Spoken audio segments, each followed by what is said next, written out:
জনগণের আদালতে হাসিনা টিকতে পারে নাই, ভারতের পালিয়ে যেতে বাধ্য হয়েছে।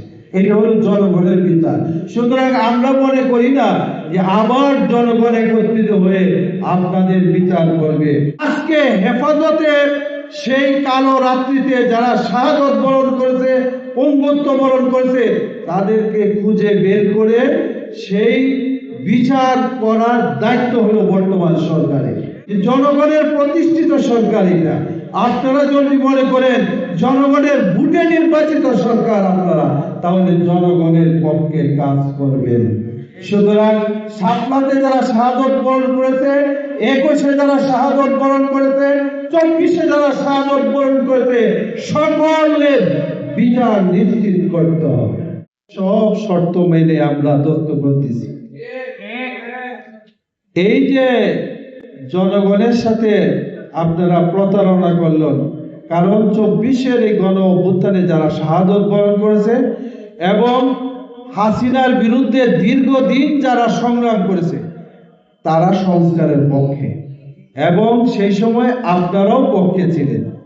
আপনারাও কিন্তু সেই সংবিধানের বিরুদ্ধে বিভিন্ন সময় বিভিন্ন জায়গায় আপনাদের নেতৃস্থানীয় বড় বড় লোকেরা বক্তব্য রেখেছেন। সেই বক্তব্যগুলো কিন্তু এখনো নেটে খুঁজলে পাওয়া যায়, এবং মানুষের মাঝে মধ্যে আপনাদের সামনে প্রকাশ করেন, যে আপনারাও একটু মনে করেন।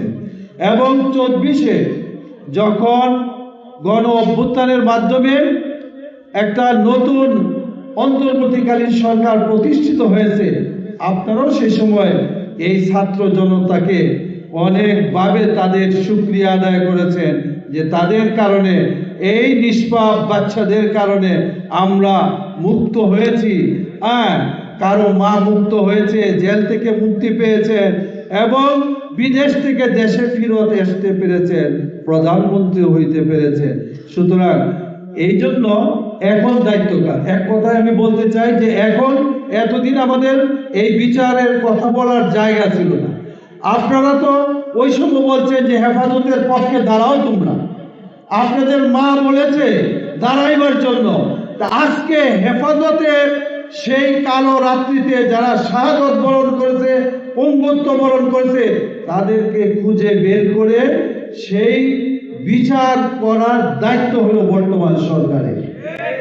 যদি সেটা না করেন, তাহলে বুঝতে হবে যে আপনারা শুধু মায়া কান্না করেছেন, আপনাদের স্বার্থে কান্না করেছেন। ক্ষমতার পালাবদল হয়ে আপনাদের ক্ষমতা যাতে নিশ্চিত হয়, সেই চেষ্টাটুকু আপনারা করেছেন।